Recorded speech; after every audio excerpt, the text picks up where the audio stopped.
In this sequence, I'm going to be giving you a brief background on the internet infrastructure. The main challenge for internet measurements comes from the fact that the internet is a network composed of tens of thousands of networks, each of them working completely independent of one another.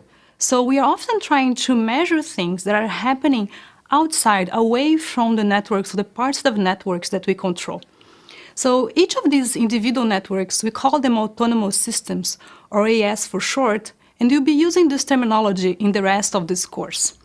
So each of them works independently, and they manage the routers and links. It's an institution. For instance, here is the campus network or the ISP network. They are completely different administrative entities. And then they interconnect so they can provide you global connectivity so you can reach people that are in other parts of the world. This global connectivity is ensured by a two-tier routing architecture. So in between networks, you have the inter-domain routing protocol, which in the internet today is the Border Gateway Protocol, BGP. And BGP is responsible for selecting a path from a source to a destination at the network level. Okay, so you select the set of networks that packets will go through when going from a source to a destination. One thing that's particular about BGP is that it's not necessarily going to select the shortest path. Instead, it will select paths based on business relationships between pairs of networks. Then, inside individual networks, you're going to be having an intra-domain routing protocol, which can vary from one network to the other, but the goal of this protocol is to select a path between the ingress point of the network to the egress point of that network.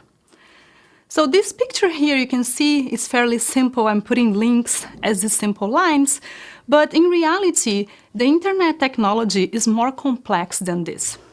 Let's look here, for example, the link between your home and your residential provider, your residential ISP. So if you have DSL at home, it's going to look much more like this picture here, where in your home you have a DSL router that is connected to a DSLAM using your phone line. The DSLAM is responsible for converting the analog signal into data and then send the signal into the BRAS, which is a router that will then route these packets through the IP network of your ISP, and then the packets will go over to the rest of the internet.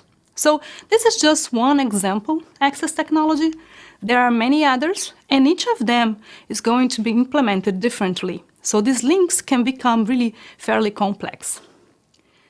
Similarly, interdomain links can be more complex. For example, ISPs often interconnect into internet exchange points, which are simply, it's like a big building, often full of cables, and switches, like in this example here. I'm showing you a network with 4 switches that makes it easy for ISP, puts a router into the IXP at the exchange point, and then it's easy to build links to lots of different ISPs.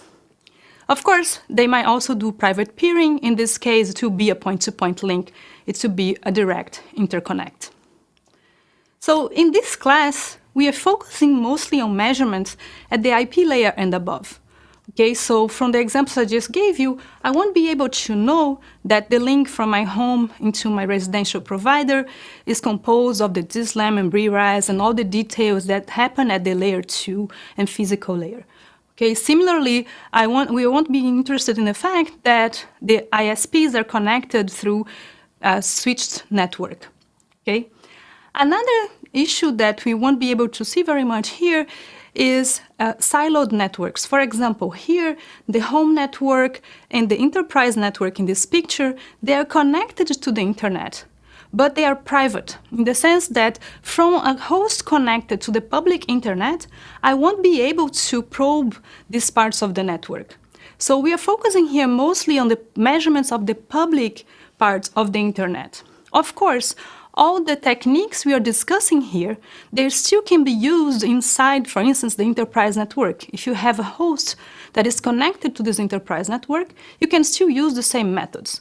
But that's not going to be the main focus of this class. So in the next sequence, we're going to be looking into the different types of internet measurements available to us today.